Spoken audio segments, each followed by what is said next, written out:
Advanced Dungeons and Dragons, we are going on a hex clearing expedition. So Roger Steiner, of course, is trying to clear these initial 7-mile hexes, these 7 1-mile hexes, I should say. The red hexes are 1 mile, the blue hexes are 200 yards. Castle Weasel lies right at the center. If we can clear all of these out, then we will be given a what would you call it? Not letter of mark, but the local rulers will officially recognize that Sir Roger Steiner has reclaimed this area. This area, of course, is located within this 30-mile hex. The smaller hexes are 4. Actually, I think these are 4, and the big hex is a 24-mile hex. The last outpost of civilization is just down to the southeast, across Long Lake, which fills these 4 hexes right here. It's about, at 4-mile hexes, man, it's actually about 8 by 12 miles. That's a pretty substantial lake.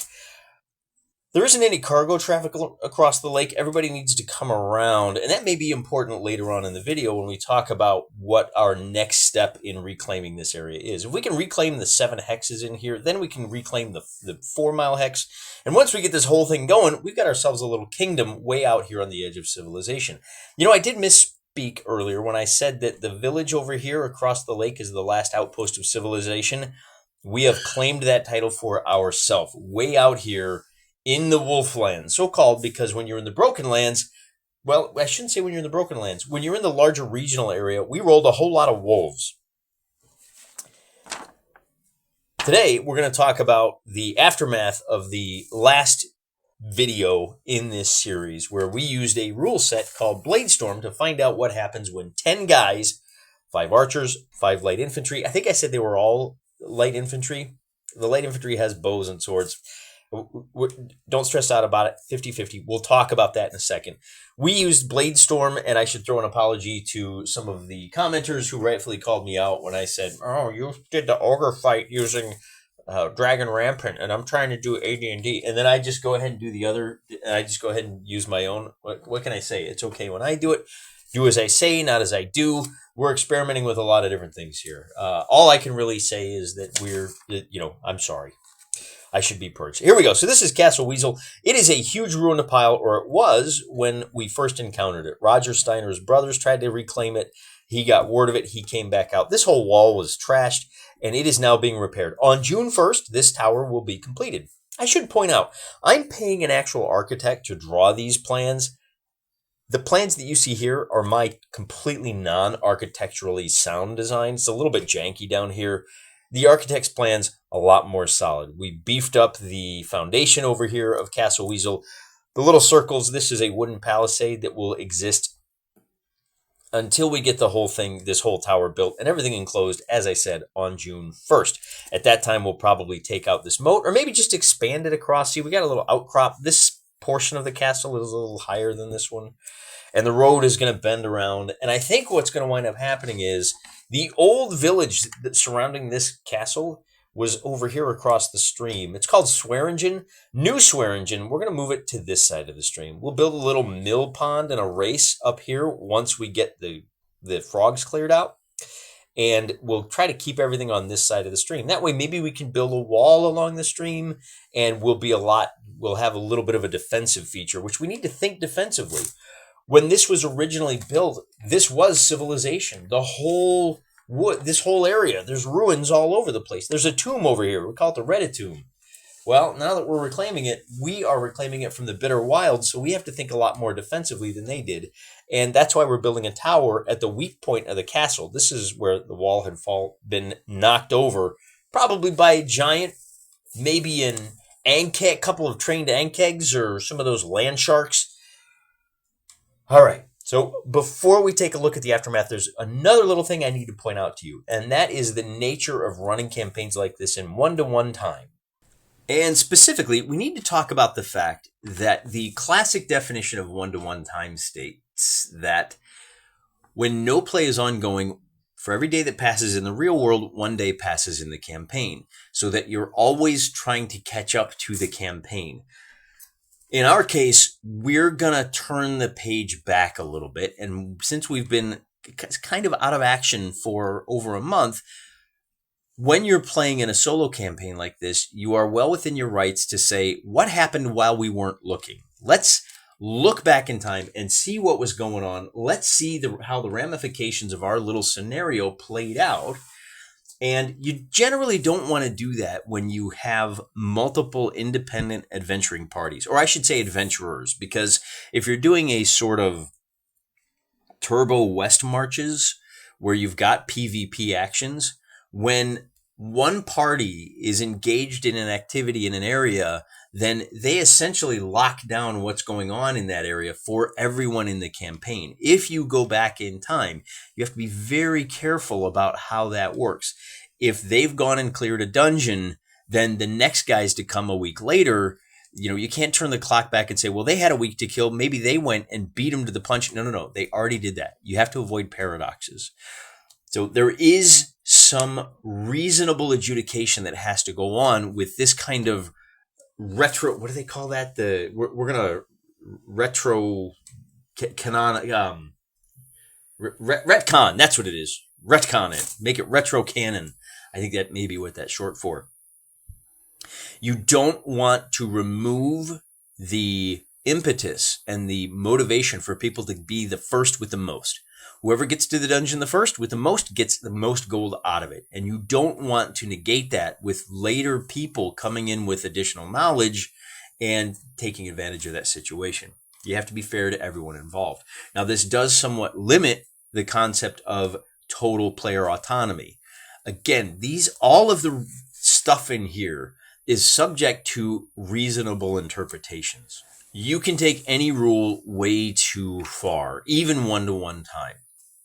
So just a little mini rant there. Now, you can actually turn back the clock a little bit, so long as you're not spoiling the fun and spoiling the actions of what went before. Remember that when you talk about a journey of a week, there is a lot of time in which you're not really concerned about when the camera is on. So if you have a party that's returning from a dungeon, and so in last week's session, we had a party that delved in a dungeon, and they did pretty good, and they went back to town. And now we sit down this week, and there's another party that wants to hit the dungeon. Now, we can't have them in the dungeon at the same time because they would have encountered each other, so that's kind of off limits. But what if we said, well, what if I met the other guys on the way? So after they left the dungeon, we're on the way back to town, and so this is a couple of 3 days ago.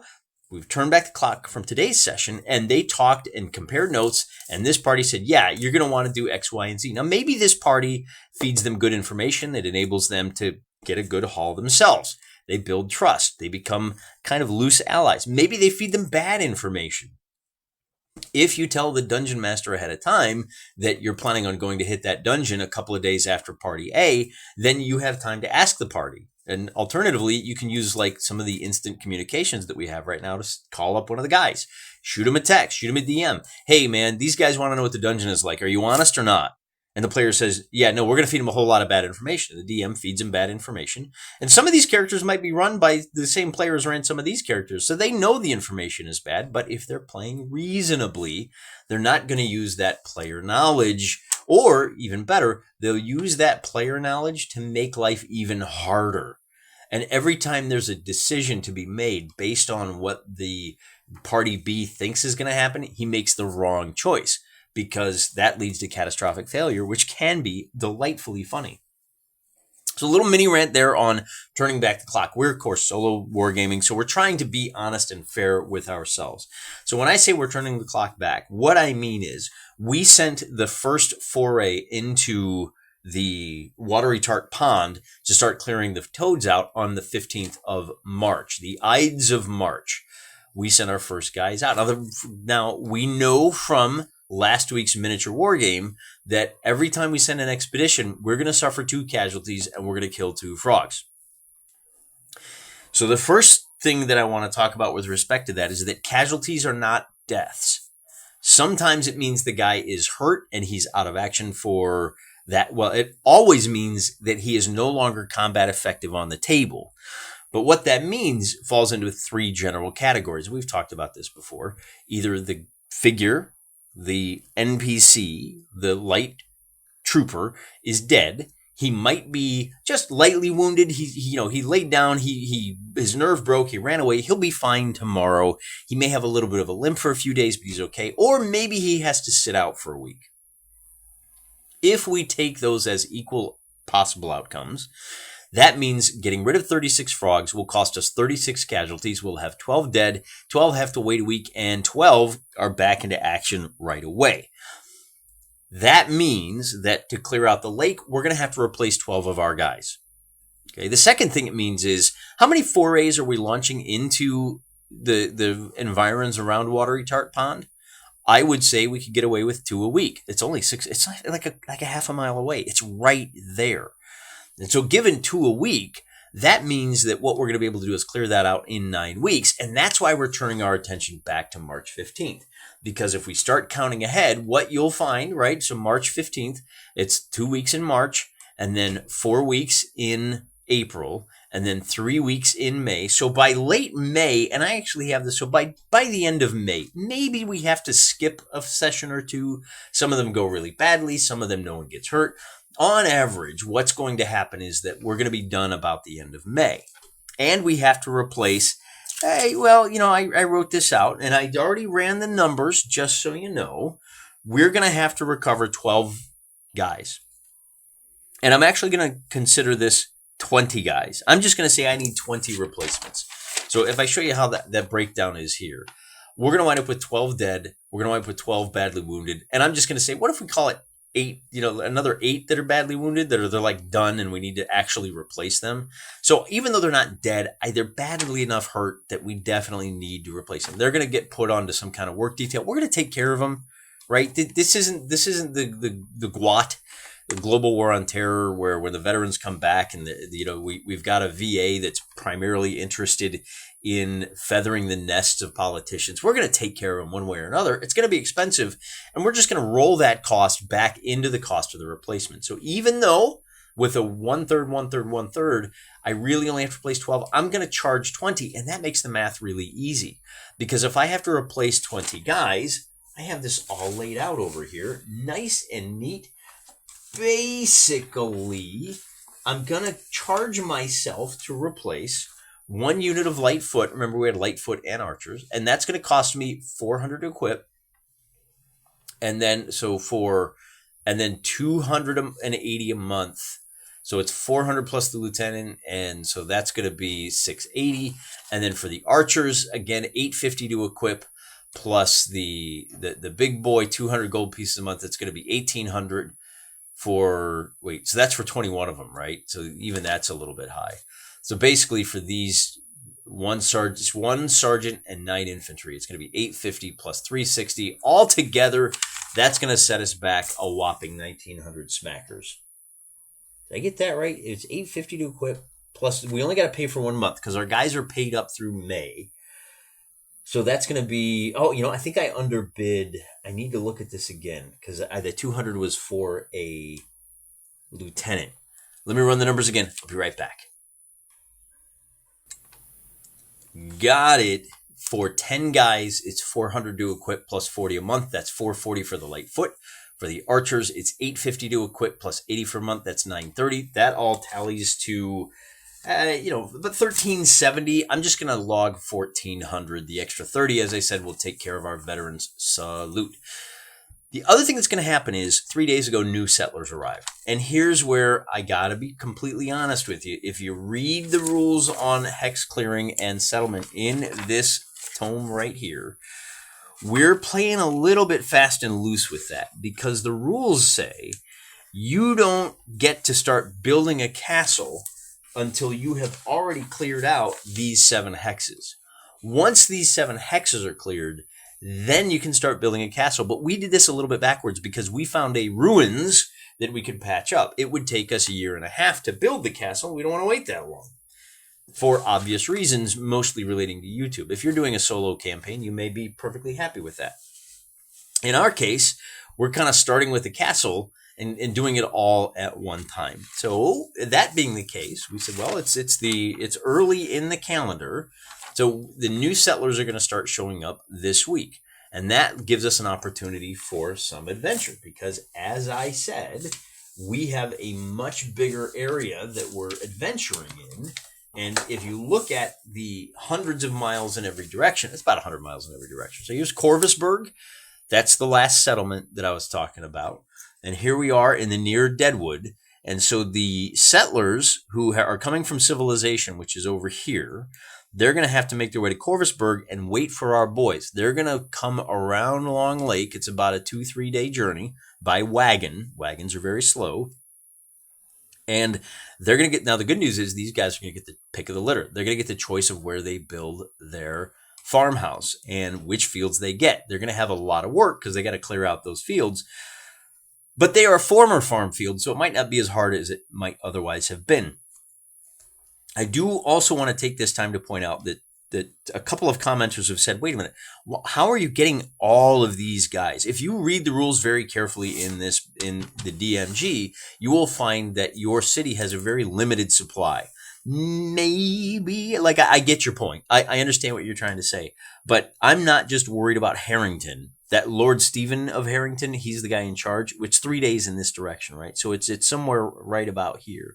That's only the nearest city. There's a whole civilization out here full of malcontents and ne'er-do-wells who are looking for a fresh start.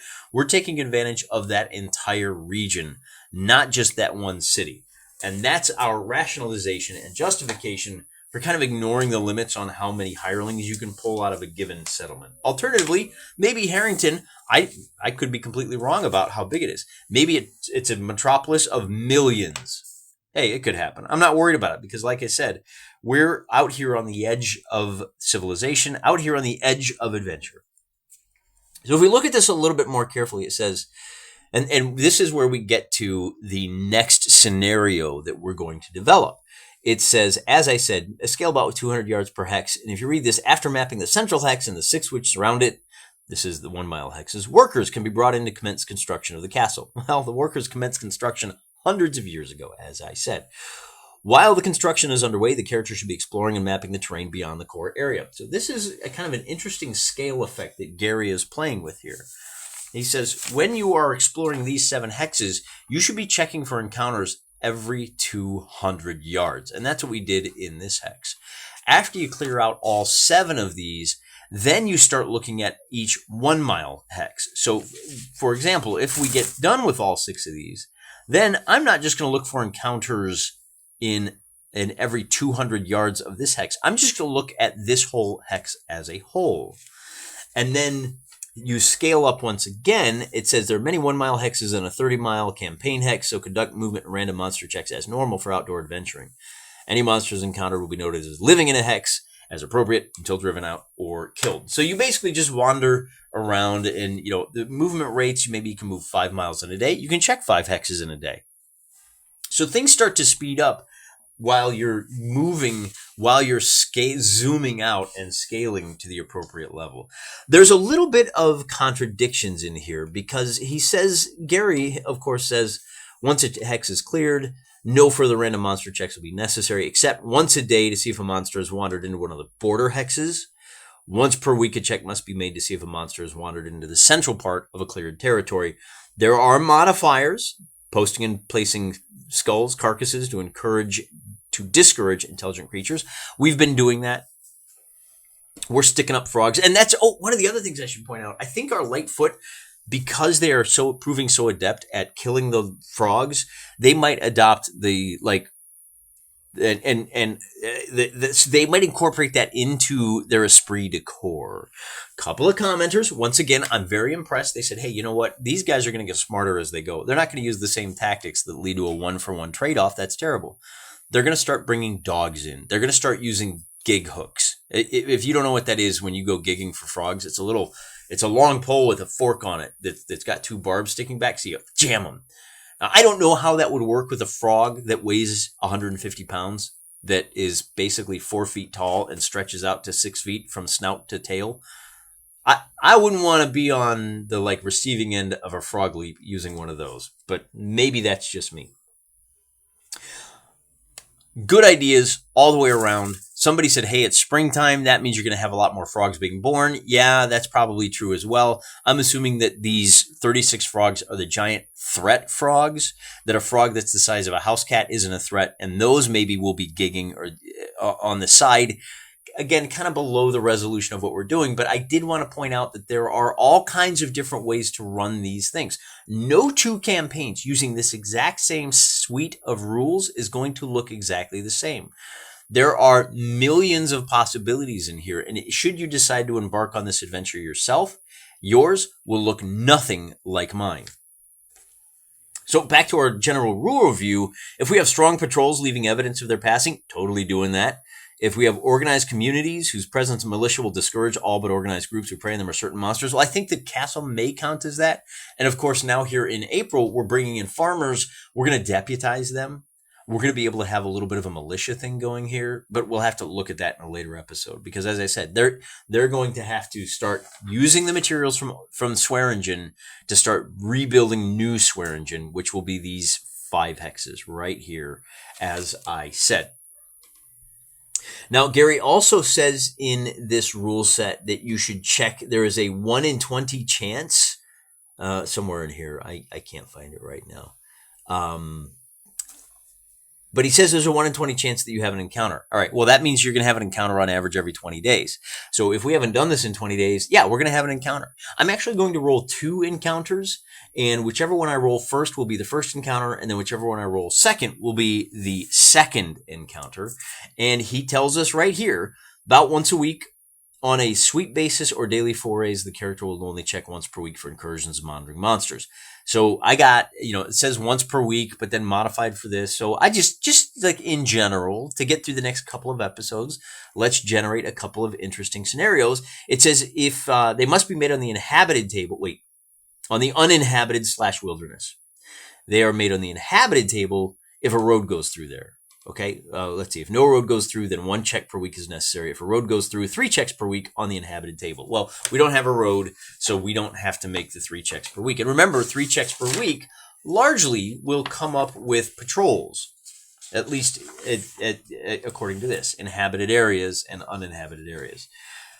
So, and I don't know what happens if 1 in 20 will be a castle. Well, okay, but that's for my patrols. We'll be out patrolling and they might encounter in castle. Listen, I'm not worried about that, right? The big thing is we want to check our outdoor random monster encounter tables. And as I said, we're going to be using the uninhabited wilderness. And because our general hex type is scrub, we're going to be rolling 2 sets of D10s on the scrubland. We get a 12, which means we have a result of Displacer Beast. I have Displacer Beast figures. So let me just make a note of that. The first is Displacer Beast. So this is our regular patrol is going to run into some Displacer Beasts. And then our second encounter is going to be 62, which if we read down Scrub, 62 is going to be giant owls. And we've seen the giant owls before. They are our friends. They are our allies. And they are going to provide us with, in fact, we will be feeding them some of our captured toads, which as a bit of a gift. For those of you that have been around for the full campaign, you remember that the owls told some of our adventurers, in fact, it might even have been the Steiner brothers, I don't remember, I'm not going to look it up right now, about some good things. So that's one of the reasons why I wanted to do 2 checks on this table. Not all checks are the same. Not all checks are going to be a problem for you to deal with. Now, of course, the Displacer Beasts are a real problem, because they're going to be scaring off one of our convoys. Remember, our convoy comes back on April 15th. Oh, and again, circling back to something about the troop replacement, it's all happening in the background. We're only losing like 2 or 3 guys per week, so that's going to be about a half a squad every 2 weeks, and we get replacement supplies every 2 weeks, so I'm just going to assume that the replacements are coming in, 5, 10 at a time, and they're being shuffled in. And we don't need to think too hard about what's going on, except if we have an encounter for our light infantry. Then we have to think about, well, where are we at? And I don't need to figure this out until it becomes important. It's not important until it is.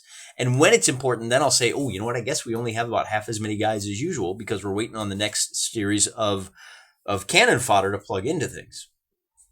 So I have thought about that. I just don't have to think about it.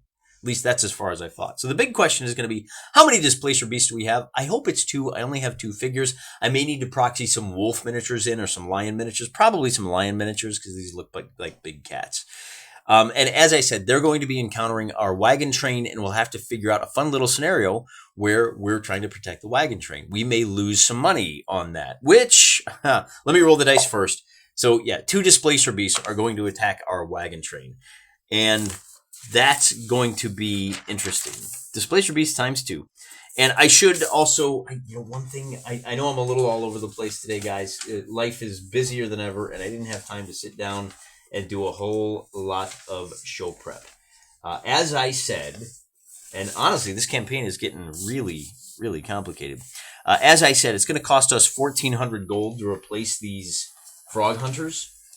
Maybe they adopt the name My Light Infantry. Maybe they call themselves the Toad Killer Dogs. I'm kidding. If you get that reference, you know why that is not a great idea. You don't need to be naming your heroes after that kind of demonic nonsense. Where's my budget paper? I got too much going on here, guys. I have expenses. I have a current roster. Here we go. So there's our support. Our war chest. Oh, yeah. Here we go.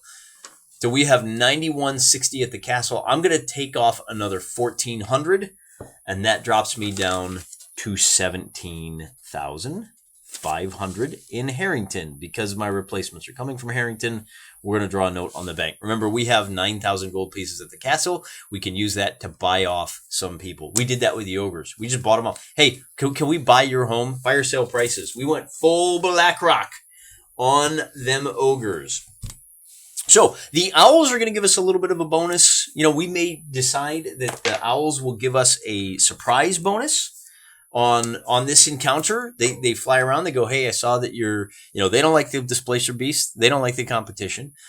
Or we can kind of bank that and say the owls are doing a little bit of light scouting for us. So if we have another encounter here in a few weeks, the owls will help us avoid it if necessary, or they'll warn us of it so we get a bonus on our surprise checks. But in the meantime, I'm going to draw the curtain here. I'm going to bring this down, and I'm going to warn you that next week's episode will be a miniature war game in which our heroes, this will be the medium horse, are trying to escort a wagon train that gets attacked by Displacer Beasts. And this is not a win-lose situation. It's how much damage do these Displacer Beasts do before they're driven off. With 10 light horsemen, are they in the right place to stop these Displacer Beasts? These are ambush predators. So they may be in the middle of the convoy as it is, and this may slow the rate of immigrants to our area. Not immigrants, but hired hands, of colonists. Yeah, that's a much better word. These people are not just moving into an established country and saying, gives me dat for free. They are moving into barren wilderness and putting in the hard work and effort to turn it into a civilization worthy of their progeny. Hey, that's enough of that nonsense. Till next time, I'm praying for you.